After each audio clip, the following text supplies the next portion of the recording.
And I like what cartoonist, the Calvin and Hobbes, Bill Patterson said, there is not enough time to do all the nothing we want to do. And what he's right, what he's saying is most people procrastinate.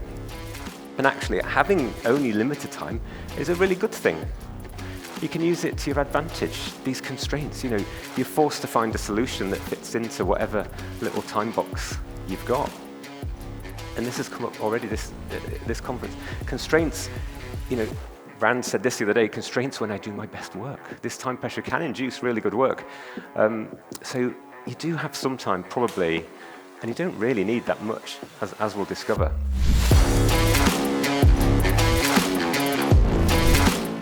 Let's dive in. Okay, this is Emily. She's not real, but we can kind of pretend she is. Emily's been working on a side project in her free time, and after a rush of enthusiasm, she's become kind of stuck. She's been worrying about everything. She's stuck in a rut over the design, which she thinks isn't really good enough. It's a bit clunky. It's on her mind a lot. Maybe there's a better idea out there. Maybe this isn't the right thing to do. And even if she could get it finished off, she's worried that she doesn't really have any marketing skills and she wouldn't be able to get the word out about what she's built. And even if she did get the word out, she's worried that she's going to get some negative critical feedback and she'll be exposed as the imposter that she thinks she is. So Emily starts to procrastinate, she starts to lose interest, and eventually the project starts gathering dust in a forgotten Git repo in the dev folder of her hard drive. And it's a real shame, because Emily is overthinking. She's overthinking about her side projects, and if she is, I presume you're overthinking about your side projects too. Am I right? Maybe? You see, we're programmers, and we're analytical, and we're detail-oriented, perfectionists sometimes, and people who are naturally more analytical, detail-oriented, or perfectionistic may be more likely to overthink. And overthinking, it's not good for us. It kind of looks like this. I don't know if you felt like this, and it's not good for the mind. But it's also not good for the pay packet. Someone with half your IQ is making 10 times as much as you because they aren't smart enough to doubt themselves, said Ed Latimore. I didn't know who Ed was, so I Googled him, and he's a former heavyweight boxer with a degree in physics and 1800 at chess. He's pretty good at chess, so I'm not going to argue with Ed. I'm definitely not going to argue with this guy. I don't mean Hannibal Lecter, because he's not real, despite what some people seem to think. Anthony Hopkins, the actor, he said, we're dying from overthinking. We're slowly killing ourselves by thinking about everything. Think. You can never trust the human mind anyway. It's a death trap. You see, the thing is, the good news is the world is the same if you overthink shit or if you don't overthink shit, which is great. And I know this because I'm the king of overthinking, right? I've thought about this a lot. And so who am I anyway? What am I doing here? My name's Olly Headey. I'm from the UK. I live in Edinburgh. I've got a quick slide about my career history. So I was a career as a mediocre software engineer in the Jurassic age of the last millennium. And then in 2007, I co-founded a business with two other guys called Free Agent. It's a SaaS accounting product. And we built the business up. Over many years after that, we did an IPO on the London Stock Exchange in 2016, and then we sold the business to NatWest Bank in the UK in 2018, and then we kept growing the business after they invested in it after that. And I kind of left in 2022. I was kind of tired, and I thought I'll have a break, but actually what happened was I kind of got headhunted by 37 Signals, and so I was their director of engineering for about 14 months. But then I left in the middle of last year to go on finally have a bit of a sabbatical, which is kind of where I am today. And the common theme in my career, well, since 2007, was Rails. Free Agent was built in Rails. We started like Rails 1.1, I think it was. And obviously 37 Signals invented Rails. And I love Ruby, I love Rails, the framework, and the community. It's amazing. I absolutely love it. That's why I'm here. So yeah, that's a bit about me. And so in the talk today, I'm going to talk about why creativity is good for you, why you should have a pet side project. We're going to talk about embracing your magical engineering superpowers. We're going to talk about how to be a 10x programmer, and we're going to how to be more successful in your career. So get ready for that. And I should caveat what the talk isn't about. It's not about how to come up with innovative ideas. I can't really help you with that. It's not about how to build a successful business. I have some ideas on that, but it's not what I'm talking about. It's not about how to make wads of cash money quickly, I'm afraid, or how to write exceptional Ruby code. That's not really me, so if that's what you're here for, I do apologize. But anyway, we'll dive in, and we'll start with, so how to stop overthinking, right? And to be honest, this is a whole different talk that I'm not really qualified to do because I'm not a psychiatrist. I'm like more of a patient, to be honest. But I will try and help with why you should stop overthinking and about side projects specifically. And related to this is why you should create something, whatever that might be. So to go back to first principles, why create anything? Why create anything at all? It's quite philosophical, but the answer is simple. It says creativity is good for you. And you don't have to trust me, you can trust this guy. He looks pretty trustworthy, right? I don't know if you know who he is. This is Rick Rubin. He's a record producer, Def Jam Records, Run DMC, Public Enemy. So yeah, I'm a bit old, you see. And he wrote a book a couple of years ago called The Creative Act. And in this book, he talks about why creativity is why we're here. Why are we here in the first place? To be creative. And I have a few quotes here from him. He says, the reason to make art is to innovate and self-express, show something new, share what's inside, and communicate your singular perspective. He says, art is choosing to do something skillfully, caring about the details, bringing all of yourself to make the finest work you can. And creativity is not a rare ability. It's not difficult to access. Creativity is a fundamental aspect of being human. It's all very spiritual. It's a little bit Los Angeles, really, isn't it, to be honest? I much prefer this, which is everyone should make weird things nobody cares about. It's good for you. Because creating something is fun. My old boss, Jason, he said this the other week. The fun part is in the making, or the creating. Making a product, making a sentence, making someone's day. Every job has making in it somewhere, so find that. Find the fun. Find the creativity. And I'm talking about coding today, side projects, but really this is about any creative endeavor, whatever else you like to do, music, art, knitting. I like photography, anything creative, but creativity is good for you. So that's where we'll start. But why? Why is it good for you?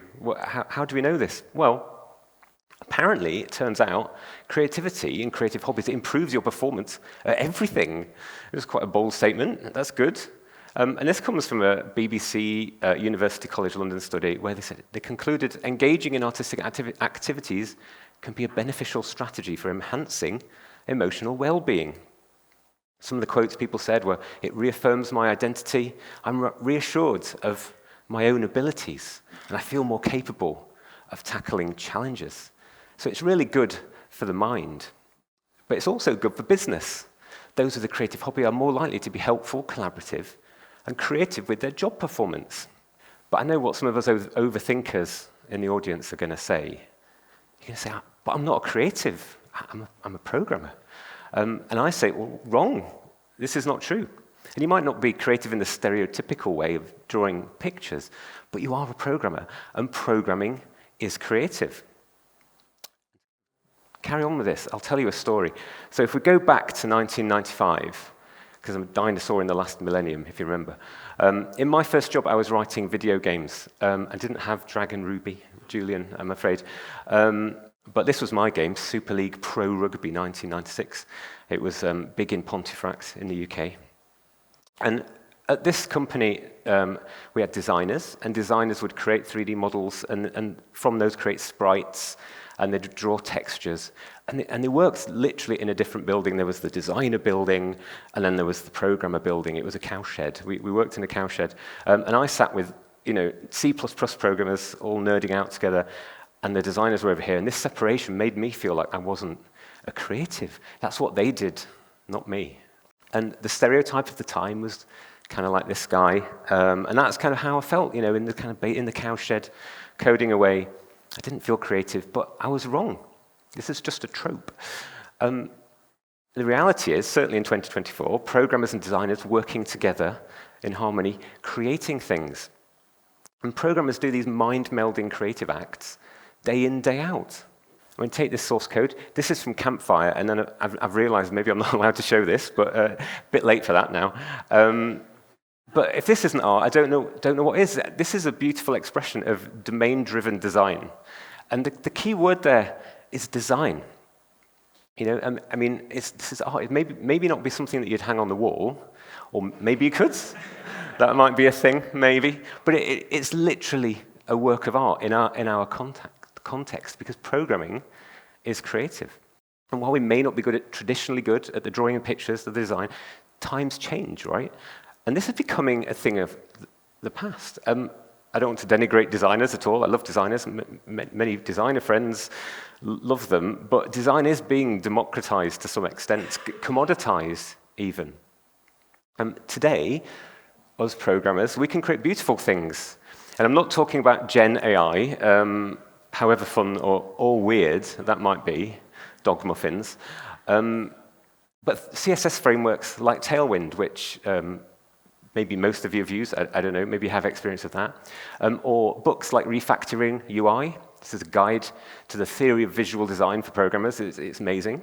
And web apps like Canva, Framer, Webflow, incredible tools that allow us to create beautiful websites with no design knowledge required. So indie hackers now are building apps on their own that actually look really great. No designers, you can do this yourself. So programming is creative, and you are creative, and creativity is good for you. So why create side projects? And what is a side project? So I see a side project as like a hobby, something you do in your own time for the love of it. And there's actually a Venn diagram of side projects that I found. I really like this. So they're low risk. They don't have to provide you with an income. You can still eat if they don't work out. They're low pressure. There's no deadline, no time pressure. You can experiment, take risks. And they're a labor of love. You provide the labor and the love because you want to do it. So that's what a side project is. But why do these things? Well, firstly, you'll learn new things. These side projects, they're yours. You and only you. So you can do whatever you want. Whether that's delving into new tech, AI, you want to learn infrastructure as code, React, maybe. Dragon Ruby, I added that one yesterday. Basically, you can do whatever you want. The possibilities are endless. You could even learn a whole new domain. It doesn't matter. But number two, you can also be a craftsperson. Because at most companies, as a programmer, your days are going to be infiltrated with interruptions. You can have stand-ups, one-to-ones, retrospectives, planning meetings, interviews, right? The list goes on. So you are playing this calendar Tetris game day in, day out, and it's super disruptive for programmers. You're always short on time, so you rush stuff because you know you've only got this gap. So you cut corners, maybe you make some slapdash approaches. And also, many programmers don't really get to make that many decisions. You don't really have control over exactly what you want to do. There's always someone more senior, and basically too many other decision makers. And so at some level, you're picking up these tickets in the proverbial sausage factory, on the production line, day in, day out, producing stuff. And it's not really that bad, of course. I'm exaggerating, and you're getting paid for it, probably quite well. But it does, at some level, suck the life out of it. But with a side project, you get to call the shots. You can do what you want, how you want, when you want. And you can really craft it. It's brilliant. Because you're using this new tech, you're doing everything yourself, solving problems, you're learning new skills and experiences, and you'll become a better developer. You can apply this stuff that you've learned in the day job. And sometimes you might come across things in the day job that you know how to solve because you already tackled it in your side project. You're honing your skills, leveling up. And like anything, it's programming. You get better at it with practice, and the more practice you make, the better you get. So you become a better developer.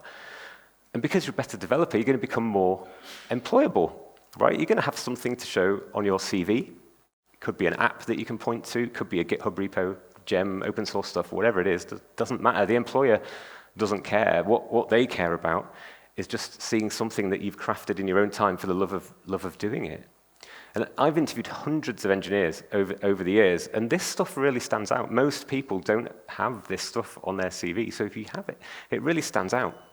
And even if you're not looking to move jobs, it can still be beneficial. You could still use this stuff as leverage in your next performance review, for example. So you become more employable.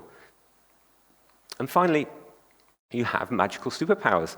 You might as well use them. I'll explain what I mean. So I'm completely preaching to the choir here. I get that, but I'd like to kind of say why it's so great to be a Rubyist. I mean, we've had 2 days of it, but Rails is the best framework ever, basically, and that's what I think. That's what people on Reddit think, so who am I to argue with them?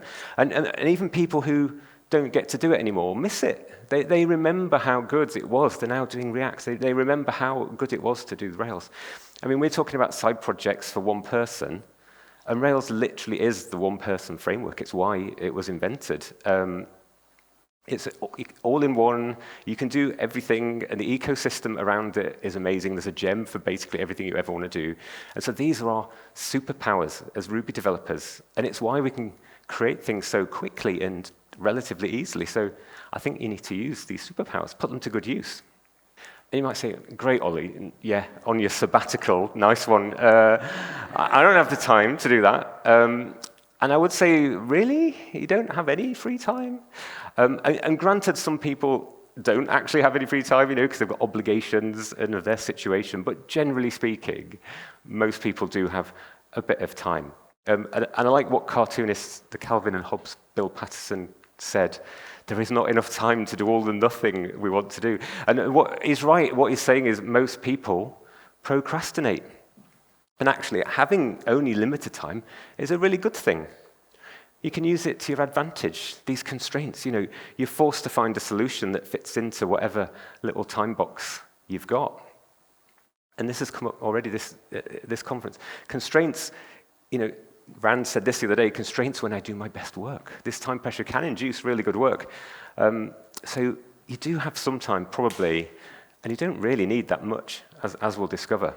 And so maybe you're convinced you can do a side project, but you're like, well, I don't know, what should I create? That sounds great, but I have no novel ideas.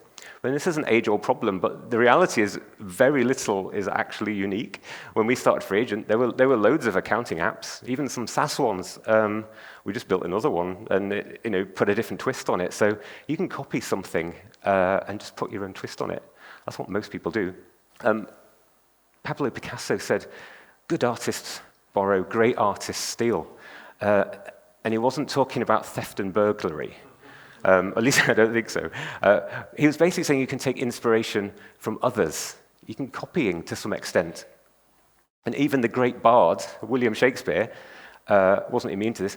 He took Latin plays, like the Comedy of Errors, and rewrote them in English. And if he can get away with it, then I'm sure you can. And as Henri Matisse says, don't wait for inspiration. It comes while working. He's basically saying, don't overthink it. Just do it. Just build something. And another novelist, Stephen King, he famously said, when he's writing a new book, you just need a seed of an idea, a what if. That's all he starts with. He says plot doesn't matter. You don't need a plan. And it's the same for your side project. You don't need a plan. He says, I don't take notes. I don't outline. I don't do anything like that. I just flail away at the goddamn thing. And I think this is really good advice for side projects. Just dive in. Just start building something that interests you. Doesn't matter. Just see where it goes. Because as Rick Rubin says, all that matters is that you are making something you love to the best of your ability here and now. I really like that. Okay, so over the past year, I did dive in and started pounding on the keyboard. And I thought I'd just show a few things that I built, but more importantly, what it taught me. That's what it's really about. So the first thing I built was this app, called it Team Light, and it was like a know your company thing. And it took me too long. I spent like two months or something on this, and it was not actually super fun. It was like business-to-business thing. But it taught me loads. It taught me Tailwind. I'd never used that, so I thought I'll give Tailwind a go. And now I think it's amazing. I had to do Action Mailbox. I'd never done that. Rhino Editor, which is like this tip-tap version of Tricks. Pretty good. But the thing is, when you're building something, flailing away, one thing leads to another. So I had this knowledge now of inbound emails, wrangling HTML, weird character encodings from email, I knew Tailwind, and I also had this domain name that I'd had for ages, because I collect them apparently, called pagecrawled.com, and I thought, well, maybe it'd be fun to kind of take some of the stuff I'd learned, and I could like build my own Hey world that people could use if they don't have Hey. So copying, right? And this took like 3 days. I already had most of the code and the knowledge, and I put it together and put it on Product Hunt in like 3 days, because one thing leads to another. And as I was building this, I had to add RSS feeds, because blogs have RSS feeds, and I was thinking, RSS is like really cool, it's brilliant, it's this great technology. Most people don't really use it these days, but maybe they should. I think people should use it, but it's a bit complicated and to understand, so I thought, well, I'll just build my own RSS reader. How hard can that be? And this was kind of fiddly, but actually, I already had the Tailwind knowledge. I've already got some stuff for parsing, wrangling HTML, and nicked the UI from Teamlight that literally copied it entirely. And I really wanted this, so I ended up building this, creating a PWA, because I was quite interested in that, and a Chrome extension. We'd never done that before. And this took like 2 weeks to get the first version. It's a bit better now, because I've spent more time on it. But because one thing leads to another, I'm not any programming legend or anything like that. It's the compounding of knowledge, Rails itself, and practice. So one thing leads to another. And also the AI robots, which leads me on to talking about how to be a 10x programmer. And I'm not talking about this mythical beast. I'm just talking about 10xing your productivity. And the answer for me is super simple, especially for side projects. It's just GitHub Copilot, or the new hotness, Cursor, or Claude AI. And these LLMs are insane for productivity. At least they were for me. They can generate boilerplate code, UI stuff, tests. They can generate your tests. They can format data for you when or any boring task. These LLMs are just fantastic for doing. It's like having your own programmer sous chef. It's just wonderful. And it turns out Rails is particularly good for LLMs just because convention over configuration. I just think it's perfect for side projects. Some people I know say it like takes the fun out of it, maybe, but I don't think so. It takes out the boring work for me, and it allows me to focus on the creating and doing the actual interesting stuff. And I really do think it kind of like 10x's your productivity, several x at least. So those are side projects, and I thought I'd give a few extra tips that might be useful if you go down this journey as well. Firstly, I mean, this is good advice generally, I think, in life and certainly in programming. Keep it simple. This is one of the free agent principles I've nicked. Very good idea. I didn't do this with a side project. This is going back into COVID times, where I built another blog. This is what I do, apparently. And I massively overthought this. I spent like a year on it. It was really complicated. It had analytics, tricks extensions, email subscribe. It was just ridiculous. And I did enjoy it. I learned a lot. But by the end, I was completely exhausted. And I just turned it off, which is a bit of a shame. But one thing leads to another, and here we are. Whereas something like my FeedGrab app, by comparison, has very little code, I would say. Most of it's in views, styles, whatever. And the great thing about this, when there's not much code, it's much easier to manage, and there's far less to go wrong. So you can maintain these side projects without really ever doing anything about it. So keeping it simple, always good advice. Domain names is like overthinking central. I'm terrible at this. Just pick one and be done in like 10 minutes.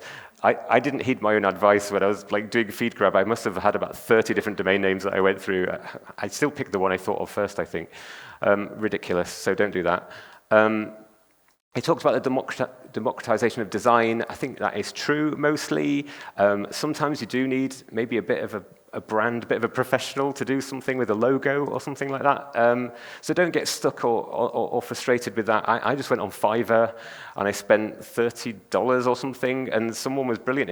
In a day, they turned around, gave me a Figma file with the dark mode and a light mode logo. It was amazing. So I didn't overthink that. I just went, someone else can do that. It was brilliant. And finally, finish it, right?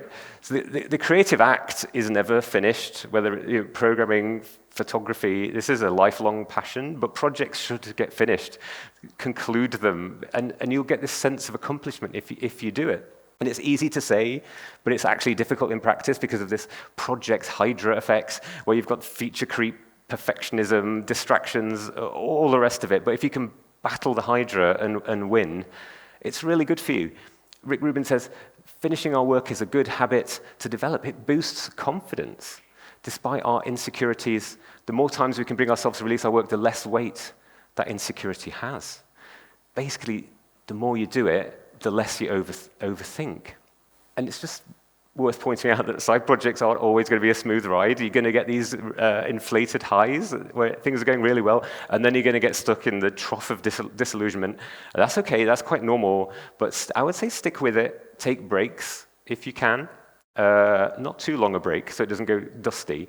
And eventually you reach this plateau, and then things do get a bit easier when it's kind of done, and it's quite a nice feeling. So a quick TLDR before we finish. You are creative, programmers are creative, don't forget it. Side projects will make you happier, eventually. Side projects will make you a better developer, a better employee, and more employable. The Rails ecosystem in 2024 is so good, it's like having a magical superpower. There's never been a better time to build with Rails, in my opinion. It is amazing. AI overlords will 10x, thereabouts, your productivity if you let them build stuff quickly and finish it off. Basically, don't overthink it. And I've got one quote from the great Seth Godin that I'll leave you with, which I think sums it all up nicely. Sometimes we get hung up on the beginning, unwilling to start unless we're sure we can finish it without incident. Sometimes we get hung up on the finishing, starting things all the time, but blinking in the face of resistance and wandering away. But the long haul is simply your list of completed projects. A career is not a series of tasks. It's a chance to build things. So what are you waiting for? Go and build. Mulțumesc.